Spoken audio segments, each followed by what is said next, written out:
I got. That's a while. You again. Judd was a deputy. Right. Well, I always have my husband on it. Been here all these 7 years. Connected with my camera, like I have my little. Yeah, Daniel.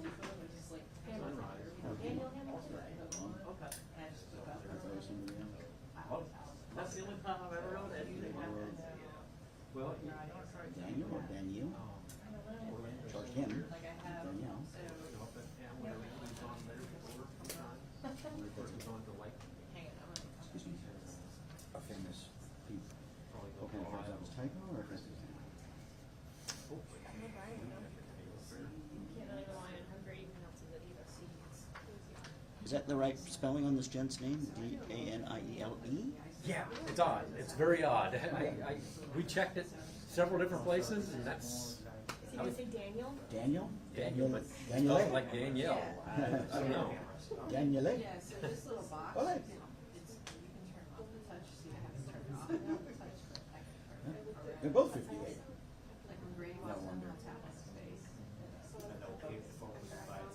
Yeah, this one's different. 58-year-old Papa. I use the same camera, and not that stereo camera for a TV, but Oh, that's for your, just- yeah, you, for your first one, yeah.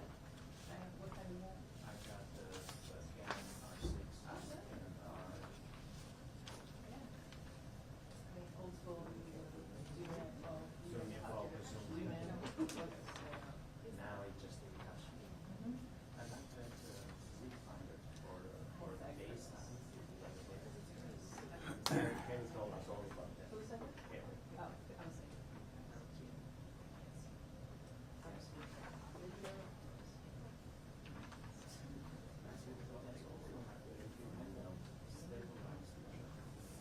All right, they're walking on down. Here they come. Hear that, Keith? All right.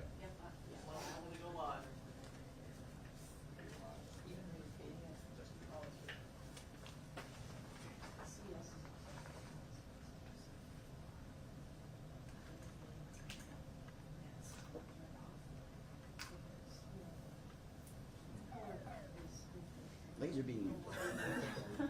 I'm in shock.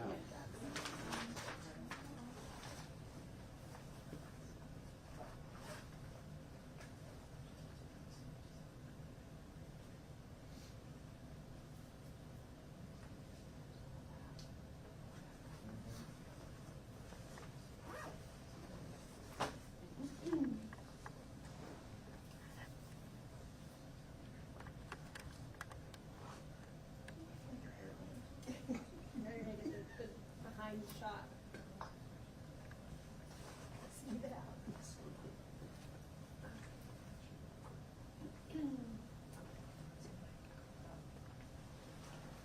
The next one.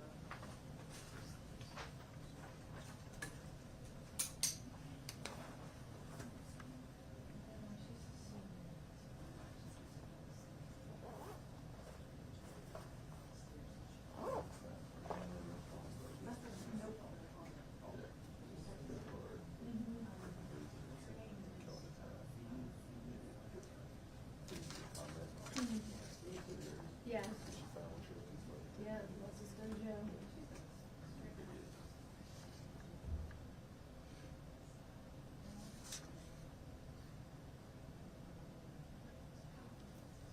Texas Highway Patrol drug bunch. Texas Highway Patrol drug bunch.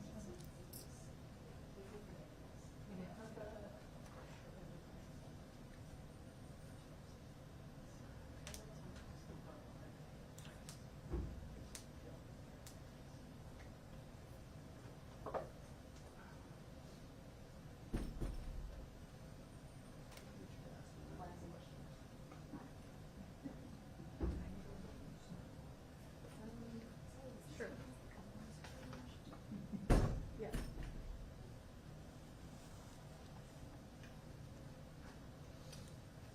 Oh, man. I love the quote. Right, that's what I said, the quote, that's like. Okay.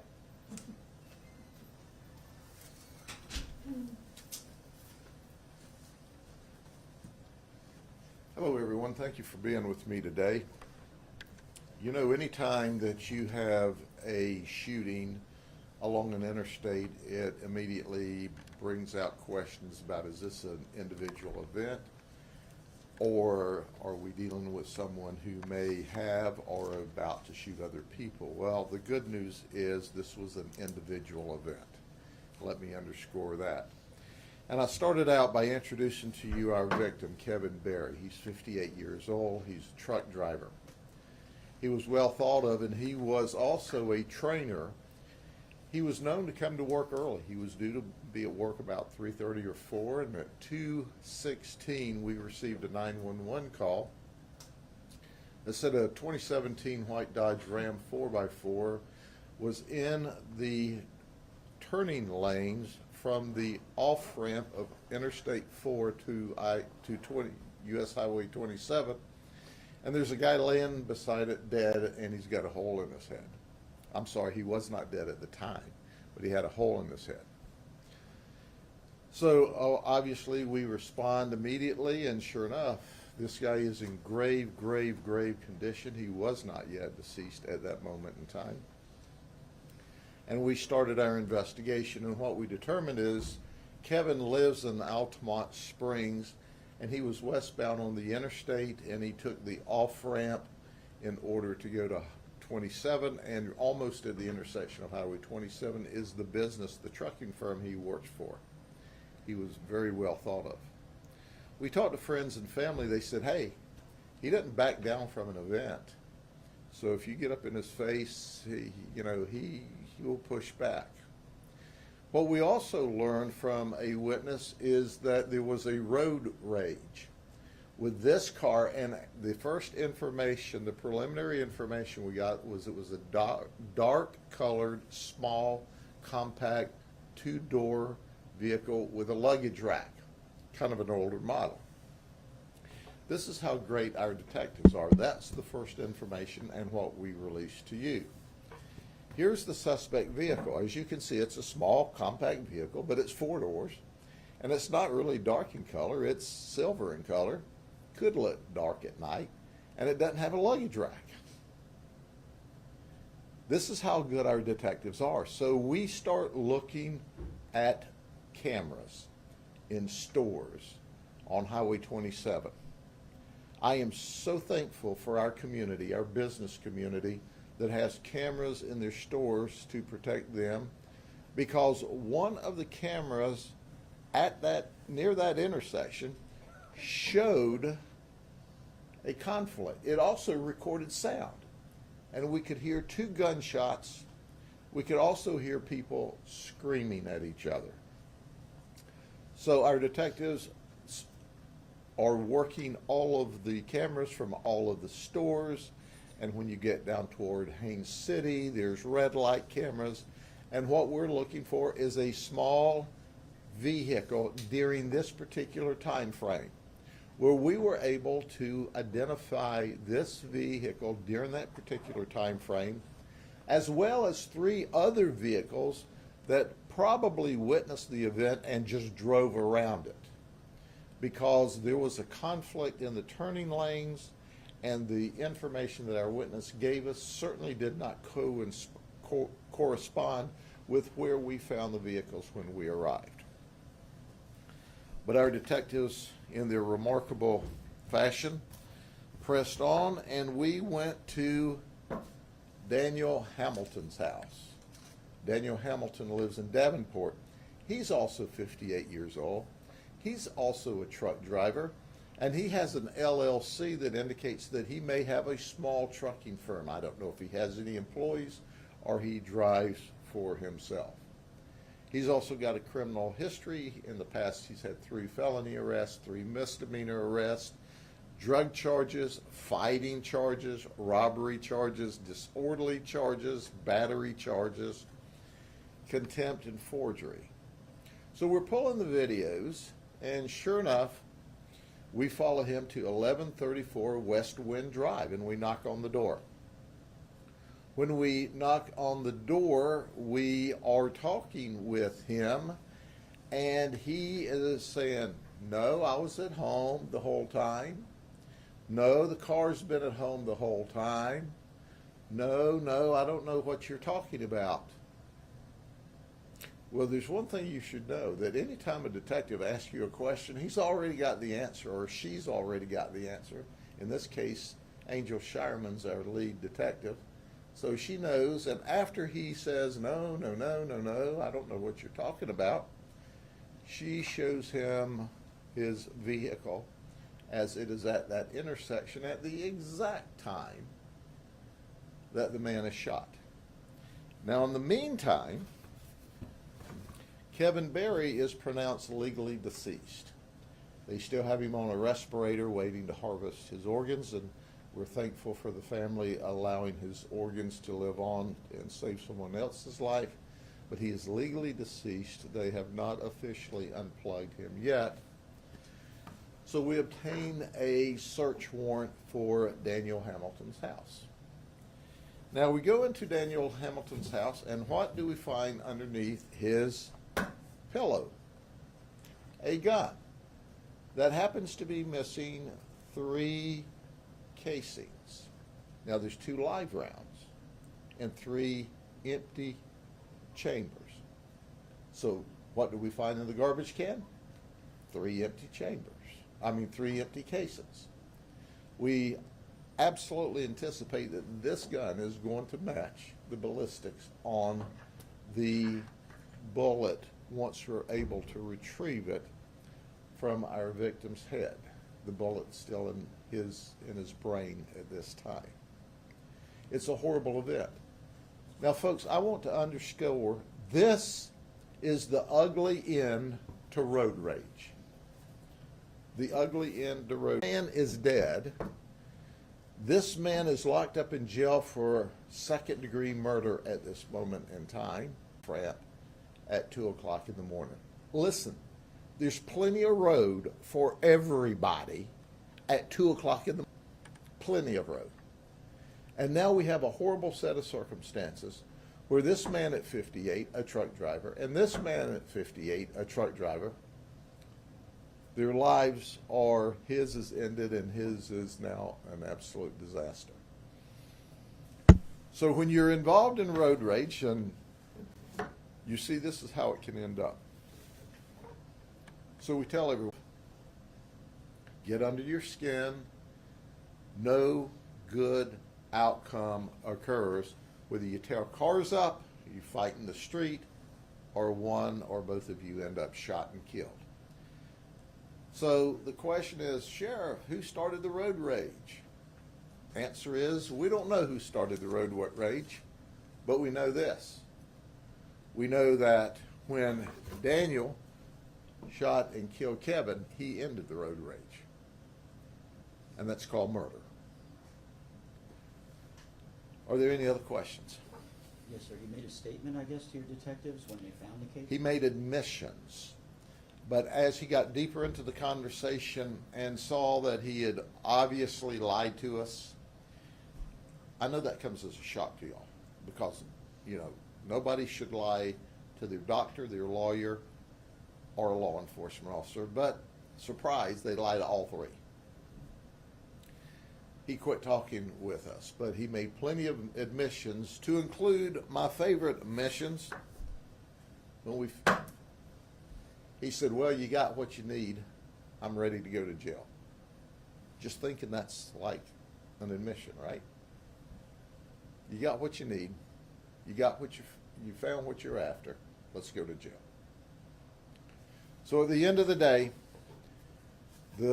I beg people, do not engage in road rage. I'll also ask people to lock their car doors, and they don't do that either. But please, your life depends on it. Leave the person alone that wants to engage in road rage, because something's wrong with him. Normal people without anger management issues, when someone else makes a mistake, innocently cuts over in front of them, doesn't intend to do it, doesn't see them, they're in the blind spot, they just let it go. And the overwhelming majority of the people do exactly that, which is what you should do. Just let it go. Life's more important than to get all wadded up over a position on the highway. Sheriff, is there any indication it may have been self-defense at all? We have no idea whether it was self-defense. We don't see any indication that it was self-defense. And I'll give you a clear understanding of why we think that. Here's the deal. So you got to understand his car is here, right? Okay? So we're going to have his car going this way on the turning ramp, right? The white truck is ostensibly beside him. The bullet passes through one side of the truck, out of the other side of the truck, and kills our victim on the other side of his truck. So there was at least an entire truck between the shooter and our victim. So it's very difficult to claim it's self-defense or stand your ground when the guy that's now deceased, that was mortally injured at the time, is on the other side of the vehicle and has no weapons. They were stopped when the shooting happened, or were they moving? One of them had cut the other off. When one of our witnesses drove around them, the white vehicle or the silver vehicle had actually turned, and they were kind of crossways in the road. They weren't straight in the turning lanes. By the time we got there, the white vehicle truck was in the turning lane. Of course, the suspect vehicle's gone. So they changed positions in their road rage even after our witness left. And both of them had windows down, screaming at each other when our witness drove around them. So they had words long before there were shots fired. How'd that work for them? How's their day today because of that road rage incident? And I'm sad. One guy certainly shouldn't be deceased. The other one wouldn't be locked up in the county jail for second-degree murder, tampering with evidence, among other charges. Anything else? It Yes, looks sir. like then that Mr. Berry was outside of his vehicle on the driver's side, the bullet you said passed through? The bullet went through the passenger side, through the driver's side, and hit Mr. Berry. So he was out of his vehicle. So he was down on the ground. They were stopped when the shooting actually happened. Yes, it appears that way. Are you listening with any other witnesses, maybe track down those other cars? We're still looking for those witnesses in those other cars. We certainly hope that they will come forward, because we need to talk to them and get their perspective of what occurred. That's very important for us to find the people in the other three vehicles. So, look, we've got one man that's legally deceased now, and will be off of the ventilator as soon as they harvest his organs. We got the suspect in jail. We just need your perspective. What did you see, and when did you see it? And where were you, and where were they when you saw it? Sheriff, you kind of touched on it a little bit, but there's an unsolved I-4 road rage shooting being investigated by Plant City Police. They took off on I-4, and there's no businesses there with cameras. So was that the missing piece here, that you were able to track the car with the cameras? We were able to track the car with cameras, which certainly made it much easier. And listen, the cameras were in people's businesses to ostensibly protect their business and to give them video footage so that if anybody came there to damage their business or commit crime. There's a reason crime's at a 51-year low in Polk County. It's because the community, the business community, and law enforcement all works together. And here is another example of the business community working with us with cameras that they purchased. That led us directly to this vehicle and this guy's house. And we're appreciative. So that's a good thing. And it's important that our suspect be held accountable for his conduct. Were they able to, with those cameras, Sheriff, get a tag? Is that how they were able to trace it to his house? We traced the vehicle all the way to his house. But, I mean, even though it was early morning, there are any number of vehicles that could be a small, like you said, the detectives had Sure. to look through the video and whatever. Were the cameras good enough that they were able to figure out a tag, or how did they trace it to? We traced the vehicle to the neighborhood, and then we went door to door in the neighborhood until we found the vehicle. From camera to camera to camera to camera, tracing the vehicle, is that what you're saying? Until we turned them to the Got neighborhood. it.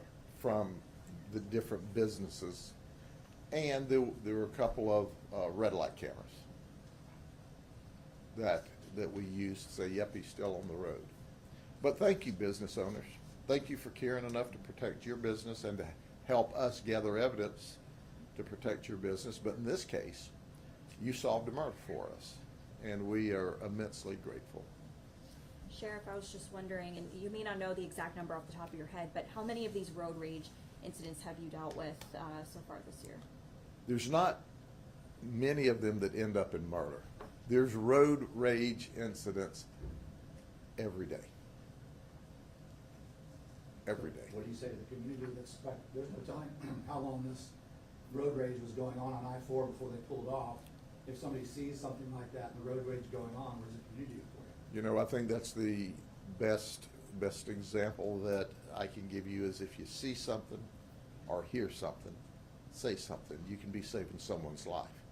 So you're exactly right. We don't know if this road rage incident started on the interstate, started once they were exiting, because both of them had a need to exit to 27. One was going south to Davenport to his home. The other one was going north to his place of work. So did it happen on the interstate or just on the ramp? Have no idea. But once again, you get angry, you get mad, you do things like this, people die. Other people go to prison for the rest of their life. Obviously a felon, he wasn't supposed to be in possession of a gun. Well, of course not. If he was convicted of those were arrests. I haven't checked on the convictions. Okay, anything else? Thank you very much. Be safe. And we're working on some, I think, an interesting case that we may have ready for you about Friday, it looks like now. Just depends on how fast our PIOs work. Let's do it now. I am more ready for it now than y'all are. Take care. Have a good day. Bye-bye. Thank you, Sheriff.